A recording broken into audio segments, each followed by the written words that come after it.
If you're planning to buy an Ooni Karu 12, one of the things that for sure you're asking yourself is how is going to be the cooking experience. So in this video, we're going to make pizza from scratch, beginning to end, so you can experience how it is using one of these things.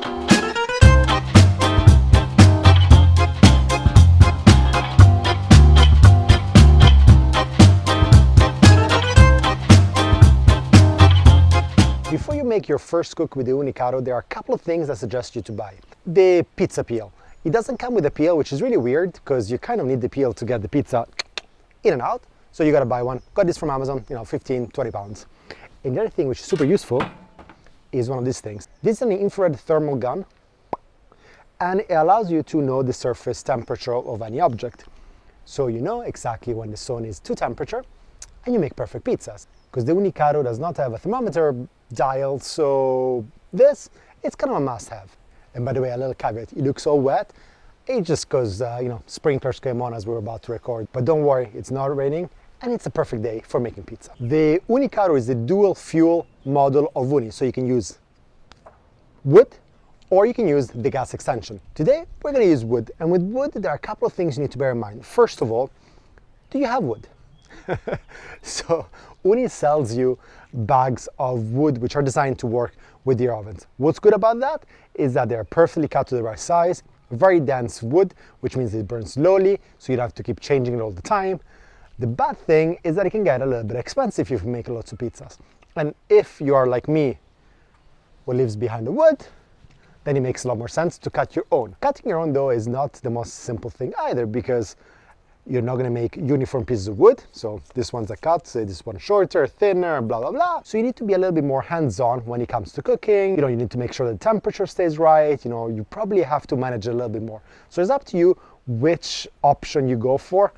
I find that if you're in the countryside, just learn how to use it, cut your own wood, you save a little bit of money. To light it, I use organic lighters, a couple of pieces of wood in crisscross shape, just like that. So it's got oxygen to breathe.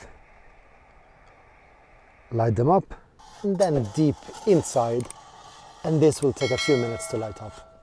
Once it's inside, just a couple more sticks, so we're gonna get a good light, and we close this. Chimney stays open, like that, and once we close this, we have optimal combustion. And to make this as useful as possible, I'm gonna keep the time, and I'm gonna tell you how long it's gonna take for this to get to the right temperature to start cooking your pizza. 5 minutes have passed, and you keep adding a little bit of wood until the tray is full and you have a nice flame. The new wood is already catching fire. We close this again and we let the chimney do its thing just like that. 20 minutes gone by, we got a great flame. And our stone temperature is 250 degrees Celsius. Okay, it's been 40 minutes. Temperature of the stone, depending on where you are, is between 390 and 400. So we're at a good temperature, but if you look inside, see, you got the coals, but you don't have a flame. So what I like to do at this point is add one more stick, just one, over the coal. This is going to create the flame that we're going to be using to cook the top of the pizza. So let's leave it 1 minute for it to catch, and then we put the pizza in. Semola flour.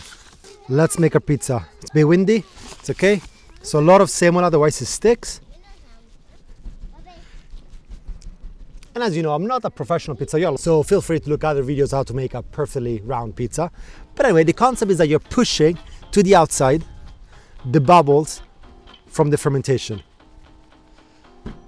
to make what they call the cornicione, the cornice. Take it, we turn around, we stretch the other side. Are you guys hungry?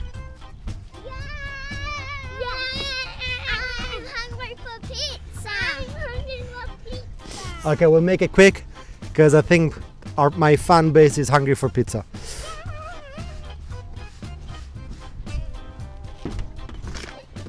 So for our pizza, take away the semola from the bottom and we make a space where there's no semola. And that's important because otherwise it's gonna burn in the Ooni. Daddy, when's the pizza ready? Soon, sweetie. I'm gonna do the topping. So tomato at the top. Well done, sweetie. Mozzarella.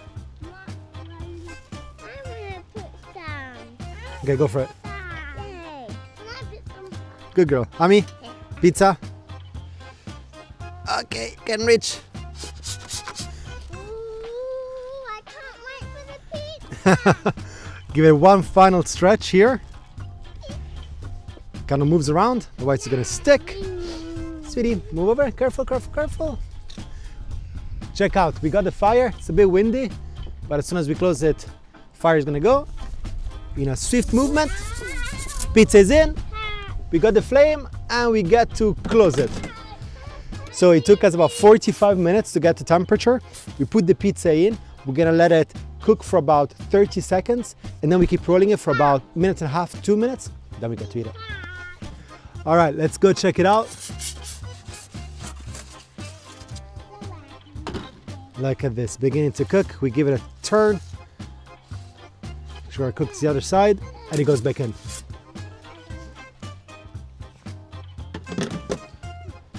Been on it 30 seconds. And this is pretty much done. Last few moments. See, the bottom is pretty much cooked. Just make sure that side is done. Wow. Oh, I thought it was ready. It's pretty much ready. Here we are. This has been inside for about a minute and a half to 2 minutes. And here's our pizza. Oh, yeah. Look at this. Okay, we'll let it cool down a little bit and then we gotta open it. The recipe for this is pizza romana. So you see, it's less puffy than the pizza napoletana. It's a little bit more crunchy. Look at the bottom, it's perfectly cooked, nice. And to me, the pizza romana, maybe it's because I grew up with it, for me is the real pizza. I feel it's less chewy than the pizza napoletana. I know some people are gonna kill me here, but try the recipe. I'm gonna put a link at the bottom and up there. And I think we're gonna give it to the little guys to taste it. So let's recap. We took about 45 minutes to bring this to temperature. We cooked the pizza in 2 minutes. Check out inside here. We still have a good flame, so we probably can do another pizza nearly straight away. One important thing you need to bear in mind is that the stone in the uni is not very thick. So when you put a pizza, it drops the heat quite a bit. So wait a few minutes. The stone is gonna go back up to 400 and then do the second pizza. Overall, I think it's a good fun oven to use. I find that using the wood can be a little bit of a hit and miss. Sometimes it takes a bit longer to get to temperature. Sometimes it's quite quick. Sometimes it burns too fast. Sometimes it burns too slow. So there's quite a bit more maintenance you need to do versus a gas burner. But if like us, you're on holiday, you're in this beautiful countryside. Carla, show the beautiful countryside. Then you got all the time in the world and you might actually enjoy having some of this smoky woodiness flavor to your pizza. Then this is a good bet for you. Buon appetito.